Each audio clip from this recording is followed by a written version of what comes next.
You're listening to the Served Up Show, a podcast that features inspiring beverage professionals and topic experts that share their passions through meaningful content. Your hostesses, Bridget Albert, is best known as the Market Fresh Mixologist, an industry mentor with over 25 years of experience. And I'm Julie Milroy, best known for my passion for leading change and helping others grow in their careers. Grab a cocktail and sit back. Let's learn how we can make a positive impact in our industry.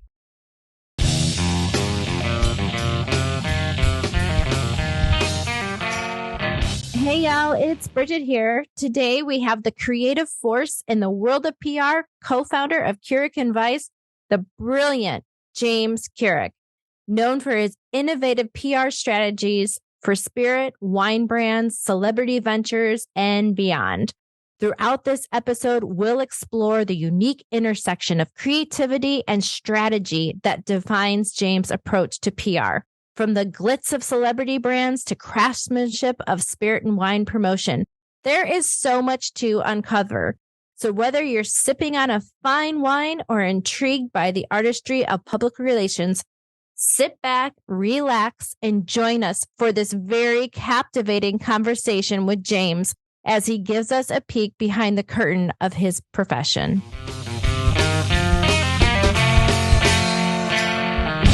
James, welcome to Served Up. I am really excited to have you on today's show. Thank you so much, Bridget. I was honored when you asked me. I'm very excited to be here. Like I said, I love talking to you all the time, and I love talking about the work in the industry. So I think we're going to have a great time today. I think so too. Can you share your journey and what led you to establish Curich and WEISS, your PR company? Yeah, thank you for that question. It's kind of funny. I fell into PR many years ago through a friend that I knew from theaters, and the time I wasn't even sure, what a career in public relations looked like. And after, working with him and joining a small but very powerful agency that helped create the James Beard Foundation Awards and ran, big events for Bon Appetit magazine, their wine and spirits focus across the country, and, meeting all these, big deal chefs and working with lots of big spirits brands and wine brands and being part of all that. It just made me really fall in love. And I knew that it's what I wanted to do. So that was from an industry perspective. On the PR side, very specifically, I've always loved, whether people liked it or not, I'm very much a stickler for the message, right? For making sure things are landing the way that I mean them, or that what other people mean, right? Making sure that, as people, when we're communicating, we're getting our right points across, right? And so I think that was part of the allure of public relations for me, was this idea of, storytelling and being able to share our stories and share our journeys and, what have we learned, and really help one another through all that. And I think what better place to do that than the wine and spirits industry, right? And working with food and hospitality. And so that's sort of a very broad answer to start it. But I think, once I got my feet wet and really realized this is what I wanted to do, and I did some freelance work, it's always very much an entrepreneur, right? Where I love the work. I've always been, in my family, we were taught to respect work and really, whenever you have an opportunity to learn something, take the opportunity, right? And that served me really well when I went from that first agency to another agency where I worked on a lot of very specifically chefs and restaurants. From there to, another agency where I was specifically brought in to work on wine and spirits. And it was everything from, Maison Louis Jadot to Rum Barbancourt, and working with Michel Roux on some of his brands after Absolute. So very cool stuff. And then someone that worked with us who did all the beauty and fragrance was leaving the agency. And my then boss was like, what am I going to do? I've got to find someone. I put my hand up. I was like, I'll do it. And she's like, what do you mean? You do our wine and spirit stuff. I'm like, I know, but it's cool. I know how to tell a story. I know how to do PR. I'd love to, understand how those industries work. And so she said, yeah, that sounds great. Gave me that opportunity. And this is really small, right? And I think it's significant where one of the clients was the Sense of Smell Institute, right? Part of the Fragrance Foundation. And in one of the first meetings, everyone's talking, and it's a planning meeting for what is that year's event going to look like. And everyone sort of looked bored, right? They're like, oh, what perfume expert are we going to get to host? And I put my hand up. I was like, hi, I know I'm new in the room, but why not get a wine expert? And they all looked at me like, well, why?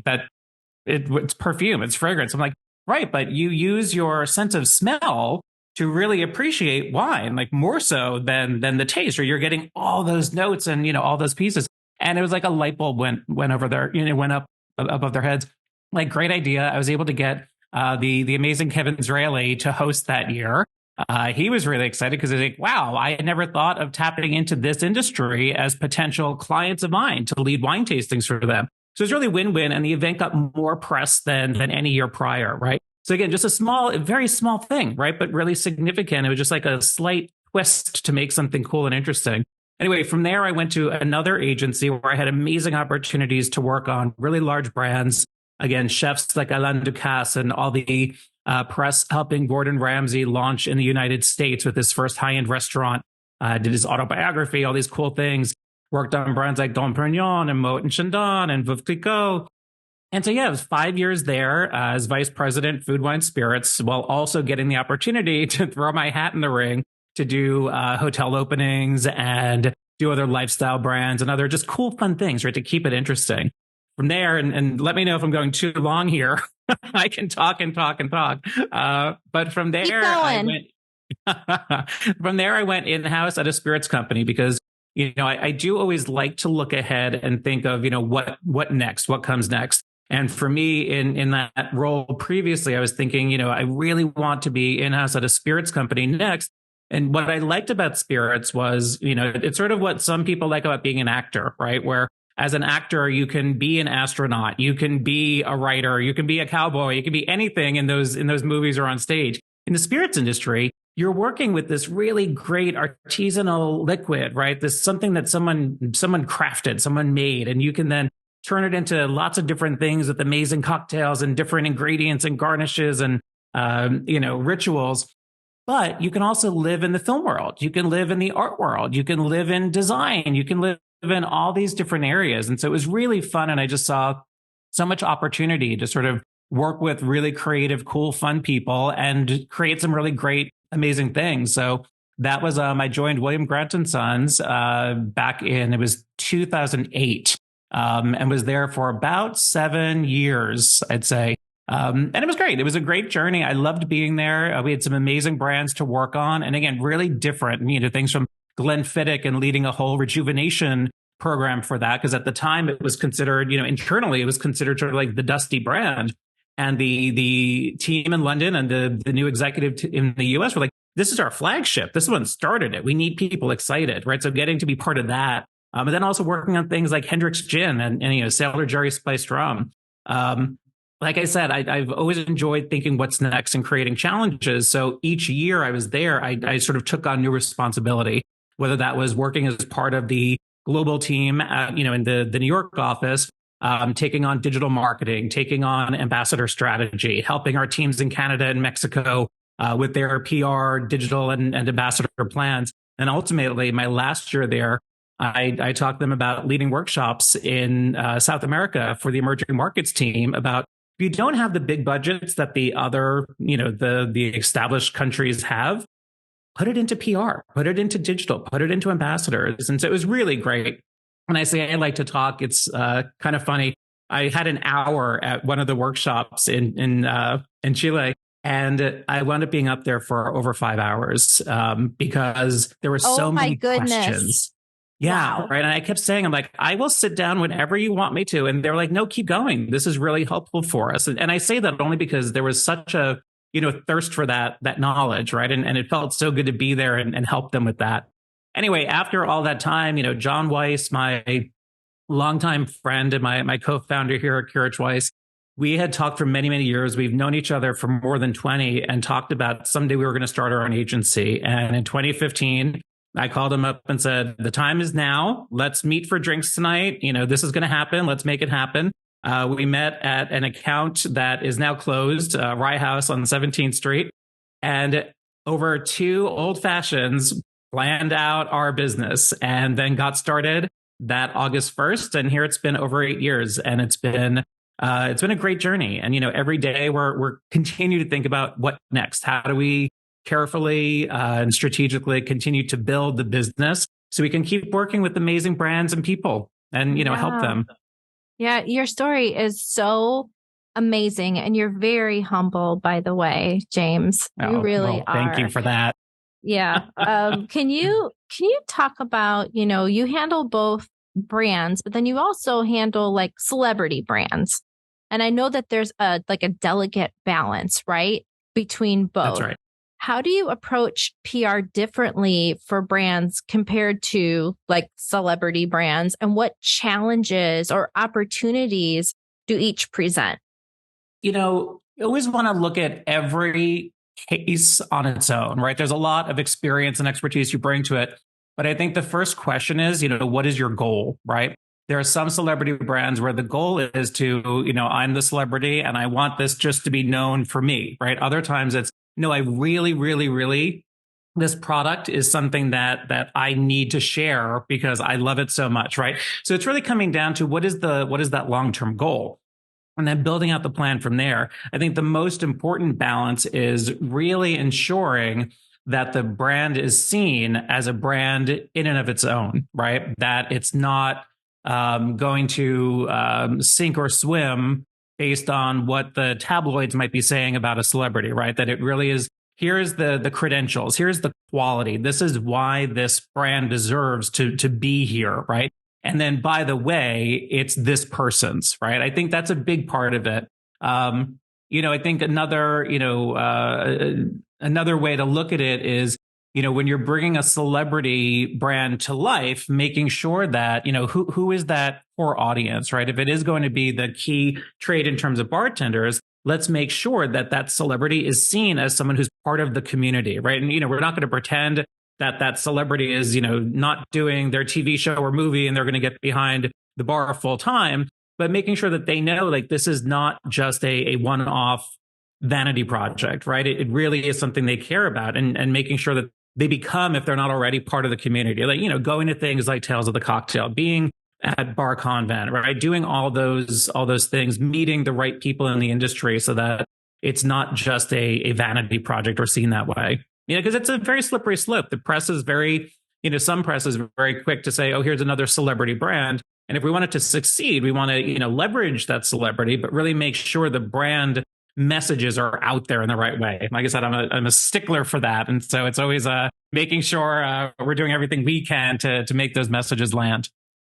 Yeah, and you do such a great job of that. Can you talk about the new partnership that Curich and WEISS has with Southern Glazer's Wine and Spirits with the new department we call Top Shelf? Yeah, so Top Shelf is very exciting for me personally for a couple of reasons. One, I think, one of the, to take the long way there, one of the most important things in this industry, I think, and when I say that, I mean PR, but I also mean spirits. I mean, like whatever industry you're working in, right? It's about relationships and having good long-term relationships, doing what you say you're going to do, the importance of showing up and, doing the work. Top Shelf, which is a strategic alliance between Curich WEISS and Southern Glazer's Wine and Spirits to offer select PR services, including, media relations, press tours, messaging work, trade strategies, digital marketing and social media events, et cetera. It came about because, many years ago, I think it was 2003, I was at an agency and we were doing public relations for the South Beach Wine and Food Festival. And that's why I first met Lee Schrager, of course. And it was great, working with him and, being around him and, watching the festival grow, all these years and, stayed in touch with him. And so it was amazing about probably 2 years ago, December, when I got a phone call from Lee saying, hey, we have this idea we're talking about and would love for you to be part of it. And I was honored, right? I mean, Lee clearly knows everyone there is to know in the industry. And it was just really, I mean, that was humbling. If you want to say humble, right? That was humbling. And I was very excited to get the phone call and immediately said, yeah, let's figure this out, right? We've got this great team over here. John and I have built Curich WEISS now for over 8 years. And it made so much sense to partner up, to work closely with Lee, with Cindy and Bridget, with you, and bringing our team into it, right? So we can make sure that, through Top Shelf, we're offering those suppliers great PR plans, right? Again, PR being that all-encompassing term for the services I talked about, but making sure it's tied to their goals, their sales goals, not just PR for PR's sake, right? Which is what we do every day as Curich WEISS, but, through Top Shelf, taking it a step further, right? By, working with the different teams within Southern to understand all those different pieces and what is that sales plan, right? Making sure that whatever we're doing in the PR space is really supporting and amplifying all that while also doing the other big fun stuff, right? The quote unquote fun stuff that PR is all about. So that's one part of why it's like really exciting is again, that work that we get to do and the results and some of the amazing brands that we've worked with now. Some of the long-term clients now, right? The Pale by Sasha Lachine, right? Amazing. Ron Barcelo, right? Even working with things like Tag Global Spirit Awards, right, through Top Shelf. So there's been so many great, wonderful clients we've gotten to work with. The other great piece of it for me is, again, I'll go back to relationships, right? Is finding those great people and building those relationships. And I think, Bridget, you and I have so much fun together. We'll have our 2-year anniversary at Tails this coming year. We will. I can't wait to celebrate with you. I know. It's like every time we get together, we have such a wonderful time. And it's, whether it's on a call or a video, again, that comes through the great work we do, right? Like having amazing people that we get to work with. And, Cindy as well, right? Like it's been so great working with you guys to bring that to life. And, I think we've done some really great work together. So really, really exciting, fun stuff.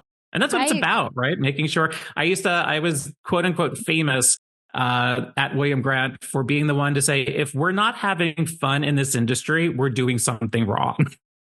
That is so true. My gosh, it is so very true. We work hard, but we also have a damn good time doing it, right? That's it. You find all the good people, and there's so many in this industry. It's all, hospitality, serving and entertaining and bringing people together. It is creating memories.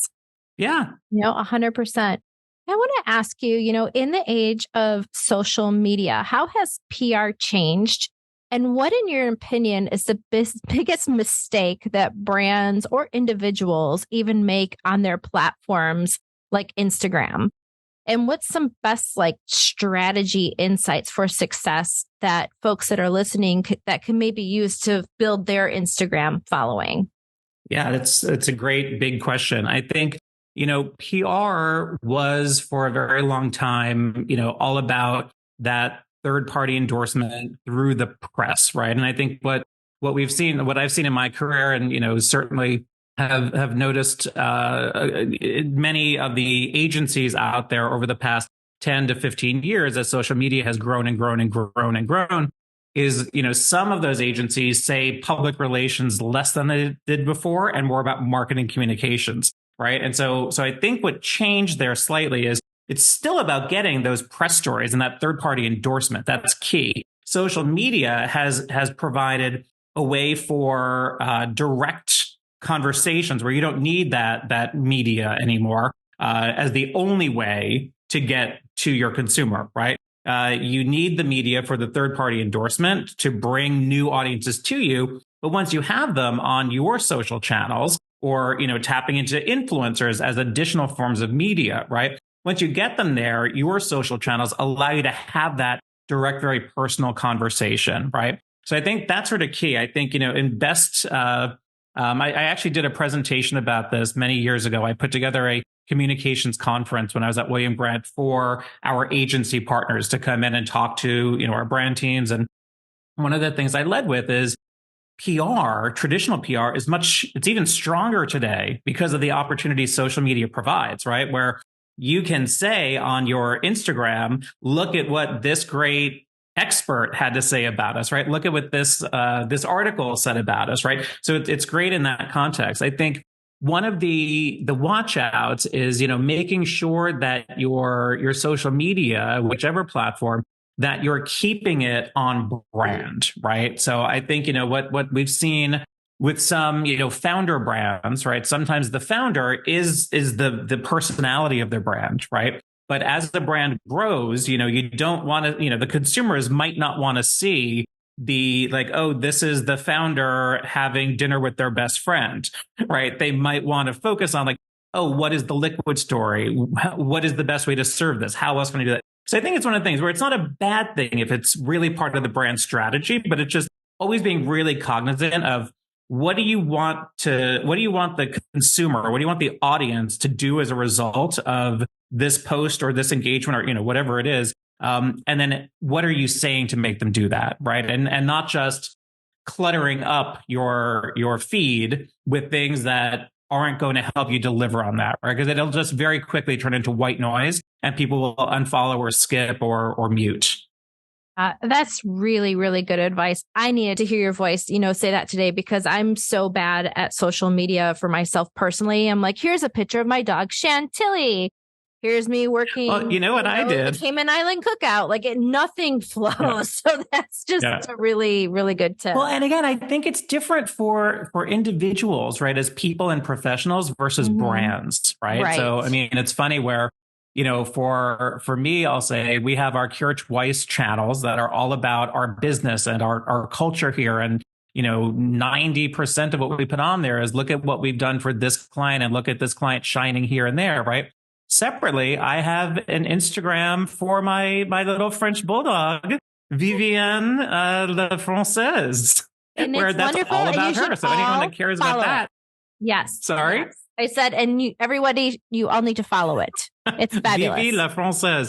But that's it. There's the place for that, right? So people going there are getting that. And I, personally, unless it's, as much as I adore and love her and she's, my little baby, she's not generally going to be on our Curich WEISS channels, right? So it's just a matter of remembering what is the audience we're trying to reach? What do we want them to do, right? As a result of every point. Because if there's no action that we want as a result of a communication, then stay quiet. Yeah, that's really good advice. The media landscape seems to be just like ever changing. How do you stay ahead of trends and really adapt your PR strategies to remain effective and impactful? Yeah, I think it's, there's a couple of things, but, number one, I would say, and I've said this throughout my career, is you have to stay curious, right? You have to regularly be looking at what is happening in the world, what's happening in this industry, what does this person have to say about that, and what does the person on the other side have to say about that? So you're regularly taking different inputs, right, that can help you formulate, this would be a cool, fun, interesting thing to do for this client or for that. I think the other piece, again, goes back to relationships, right? It's having those trusted relationships, whether that's in the trade, right, or in the media or as influencers, that that you're speaking to regularly, so you can hear from them. What are they thinking? What are they seeing coming up next? And it's about being open to all of those inputs, seeking them out, and then putting them through that filter, right? That lens of, for me, it's that 25 years of doing this. Like, what have I seen based on these inputs? What do I think is coming next, right? And it's, what's really important is then taking all of that and making sure it really is true to the brand, right? To whichever client that is. We are very firm here about not doing cookie cutter programs, right? Making sure that everything we're doing is very specific to a client, right? Every client is different. So we need to make sure that what we're doing is going to resonate. It's really going to bring that individual brand to life. And so that's the last filter I would say is when you take all those inputs, it's then thinking about, okay, what is this brand's perspective on this, right? A very funny to me, quick aside, was a few years ago, a friend who's also in PR, he does a lot of entertainment, public relations, but he and I were having brunch with a third friend who said he wanted to be a personality, and he had a bit of press, and he wanted to maybe become like a talking head on different pop culture shows. And the first question we both said both asked before, even talking to another about it was like, well, what's your perspective? Right. And he was like, oh, well, I have opinions. We're like, no, right. But what is your perspective? What is your brand? What is going to make someone book you for those moments as opposed to someone else? Right. So it's just always thinking about that, right? Making sure there is a unique perspective. And that's how we take what's happening in the world and we're able to develop all those different kinds of, again, whether it's traditional press coverage or creating content for clients. Or even, taking that to inform what an event might look like when you're, doing the decor or the flow or who you're inviting, right? All those different pieces. I think that what you do on the day-to-day is really all about storytelling, right? A lot of it is storytelling. Can you share a memorable or maybe an impactful story that you help tell for a brand or an individual? Oh, where to start? It's been a long time doing this. Like I said, I've worked in lots of different industries now, and one thing that was really great to work on was it's Sandals Resorts, and at the time they were doing a partnership with Preston Bailey, who is a celebrated, super high-end wedding planner and event designer. And he's done a lot of amazing things. He's a really wonderful, nice person on top of all of it. And they had worked with Preston to develop these wedding moon packages. And so in the beginning, it was how do we communicate that in a way that, hits the luxury audience, brings the luxury of the resort properties to life, and brings all that together.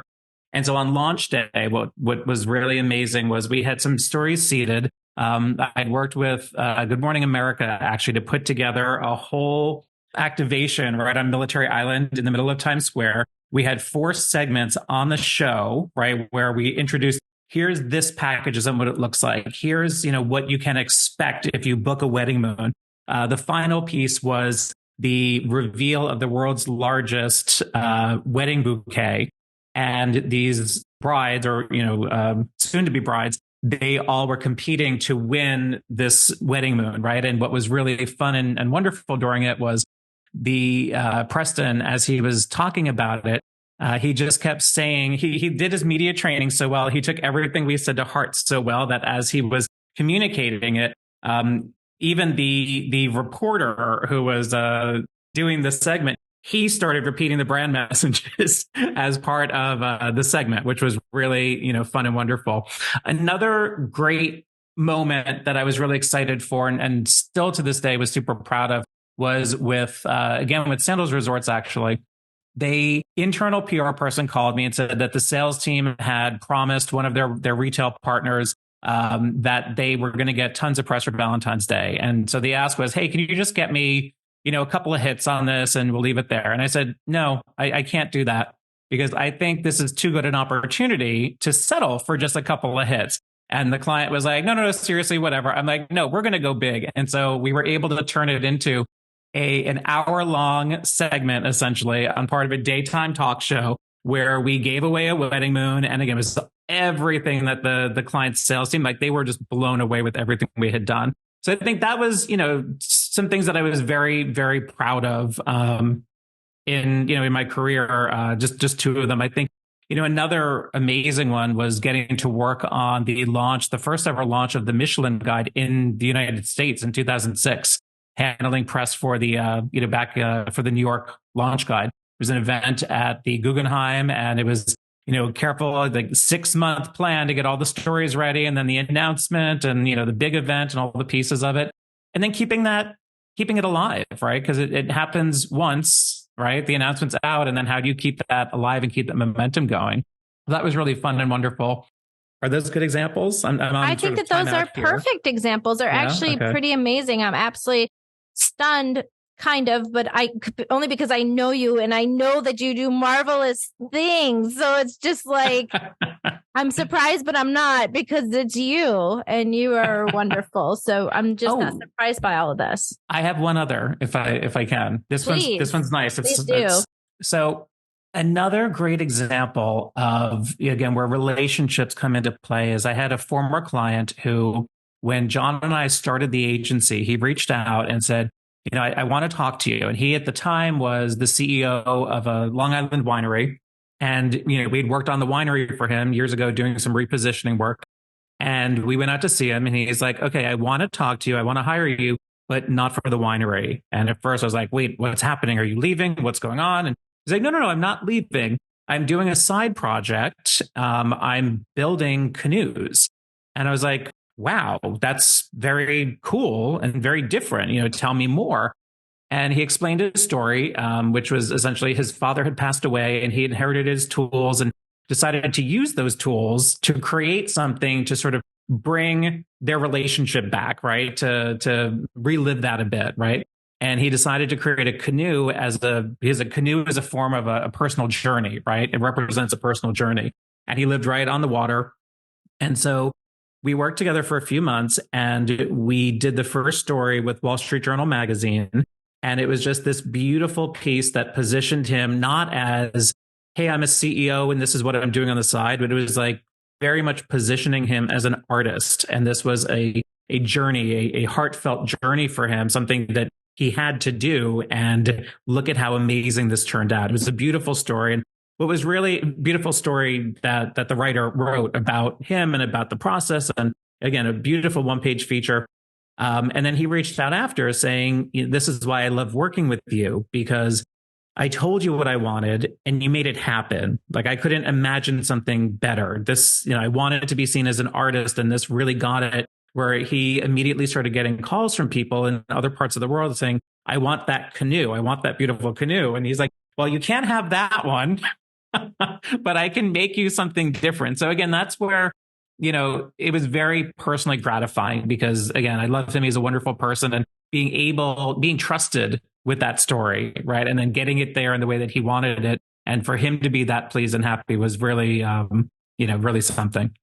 That's beautiful. And James, you are such a creative person and you are a huge theater buff as well. And you and I share that kinship. Yep. No doubt. Can we talk a little bit about that? Because I know that you love theater. You have a beautiful singing voice. How does your experience, just even attending the theater, right? And having that love for music and creativity and art really influence maybe your approach to your work? Yeah.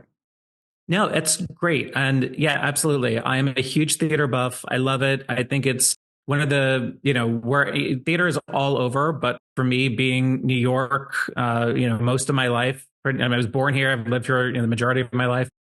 Being that close to that amount of theater, right? And, my parents and my grandmother bringing us to the theater. I mean, I was going to Broadway theaters when I was 3 years old. My sister and I saw the original production of The Wiz on Broadway and went backstage and got to touch the shoes, right? So it's amazing to have that, right? And to this day, it's great to be part of that. And I think I loved theater. I did a lot of theater. I was the humble brag president of the drama club in high school and did a bit of acting here and there. And I do love singing. And, it's sort of my fun way to relax, right? Is just, there was a great quote from Judy Garland talking to Barbara Streisand where she was talking about belting and how it's like, you just get everything out. So you belt something, you get it out, all those emotions, all those feelings. So it's sort of fun, right? I think looking at that and being around that level of creativity and being open to that, I think it's, definitely affects the kind of work that we do, right? Our approach, because we don't want to be stuck on, okay, here's the recipe, right? It's more, let's paint with many colors. If marketing is a science, PR is an art, right? Because it's a form of marketing. But it really is about let's see what we have to work with here, right? It's not just about it. If you're going to get in the kitchen and cook, right?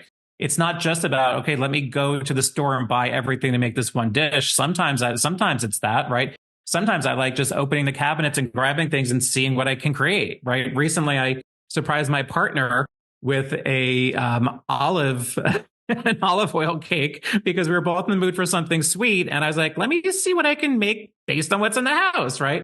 And so it's just being open to that. Right. And I think the longer we are in our careers, and like I said, I've been doing this for 25 years now, it's always remembering that, right? It's let's not get stuck in this is the way to do it because I've done it this way before. It's, in the same way theater has revivals and they change things up, right? We're going to do this revival this way, or we're going to cast a woman in this role that was played by a man last time. It's always looking at how do we switch it up? How do we keep it interesting? How do we keep it fresh? Yeah, and I think that's key. And I love going. I'm actually going to see a couple of shows in the next couple of weeks. Oh my we'll see gosh. what we get from those. I love that. I love it. And I think with that, throughout your career, you have been able to build some very strong media relationships. You're a proven professional, a trusted professional. So, how are you really cultivating those long-lasting connections with clients, media, and others in the industry? It's really all about, for me, it's make sure you treat people like people, right? It shouldn't always be transactional, right? And I think that's really the key. It's not reaching out to people just when you need something or need a story or want to send, please cover this for me. It's really about knowing what they're up to. How can we help one another, right?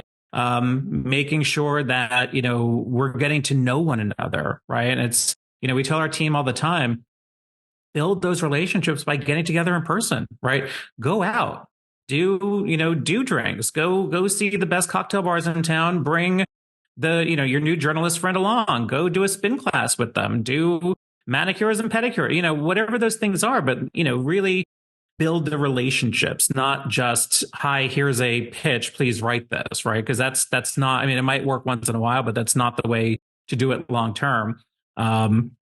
It's really just about that. Part one. Part two, I would say, is I've said it already, but the importance of showing up, right? If you say you're going to do something, then make sure you do it, right? So if you're working with a journalist and you've pitched them a story and you say, I can get you X, Y, and Z for it, make sure you can. Make sure you're doing it. Make sure you're getting them the assets they need, the quotes that they need, the access that they need, so that they know I can trust this person. They deliver for me. They deliver every time. That is really sound advice.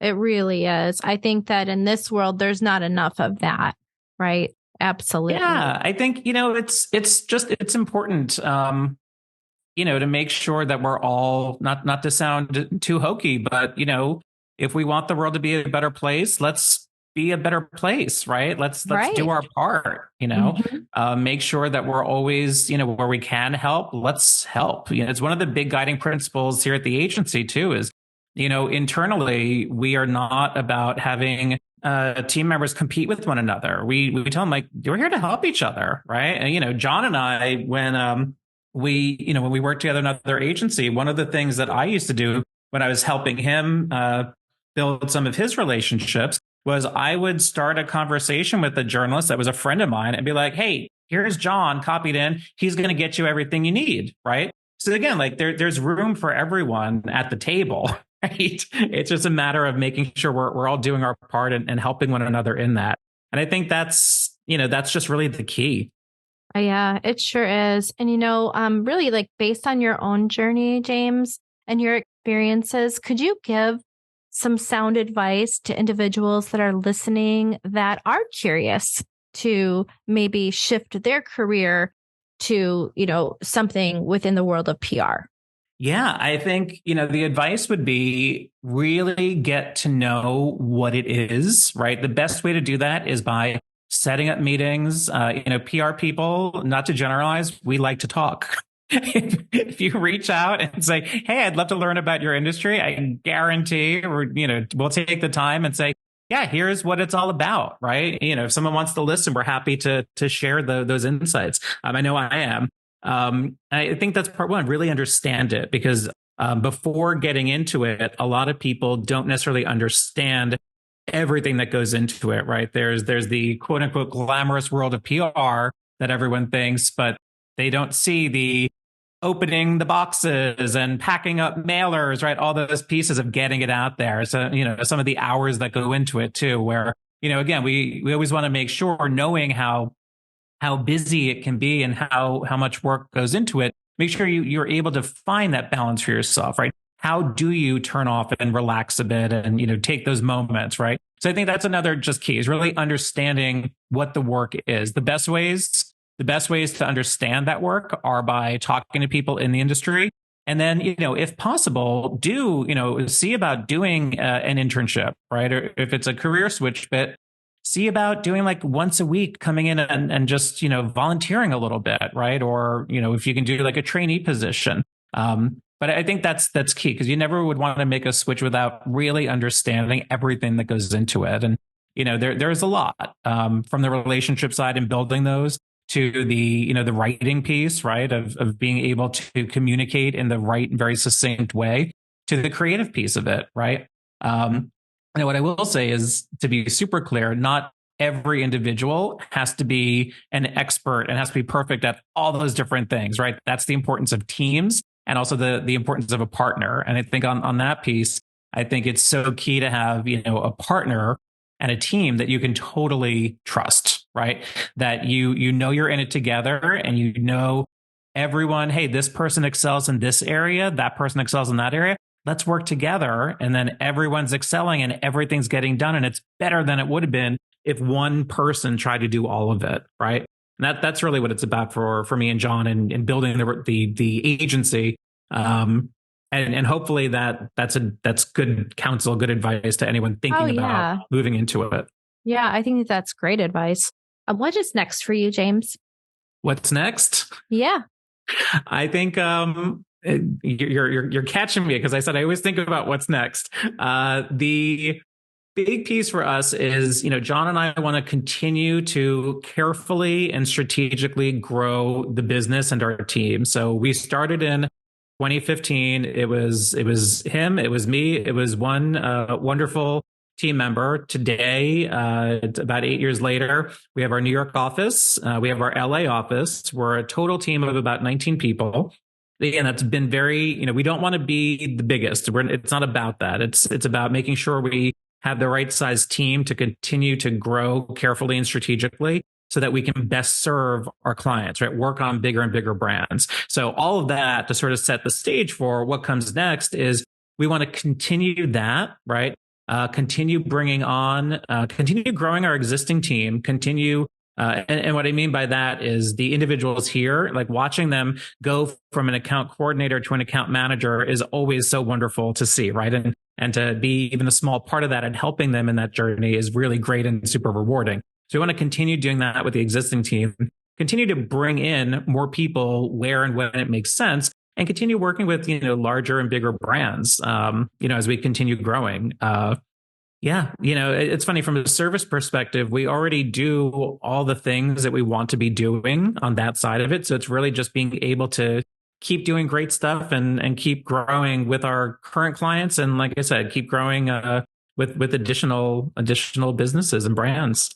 Yeah. And I just know that you will do it. I mean, for those of you that have never met James, he is just such an authentic person to be around. I do feel like you lead with your best intentions and with everything that's good for all of your clients and for those that are on your team, which is rare. It is. It's a rare trait. And I think especially in this fast-paced business that we're in, right? But you seem to always have good intentions and want the best outcome. And I believe because of that, it's just going to continue to grow. And I can't wait to see what you do next. I appreciate excited. That. That's very sweet. And I sincerely appreciate that. It's the goal. We really want to make sure that what we're doing is building a place that people can have fun. They can grow. They can know it's okay to make a mistake. Mm-hmm. It's how we learn, right? But that's it. As long as we're all working toward how do we always all get better, right? And that's what it's about, Yeah. And like I said, getting to work with, you and Cindy and Lee and, that whole team has been amazing on that front. And I think it's one of the reasons we all work so well together, right? Is because we all want to be doing our best, right? For those clients and for the businesses, right? And I think we're all about the pride, right? We all take a lot of pride in our work and want to remember that we're people at the end of the day, right? That's right. Where can our listeners find you?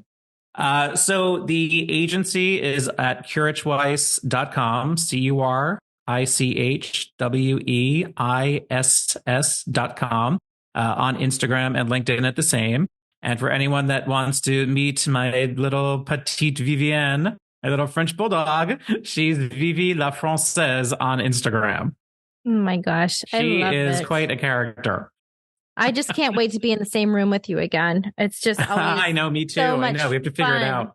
We need to figure it out. On behalf of the Served Up family, James, I just want to thank you so much for spending some time with me today.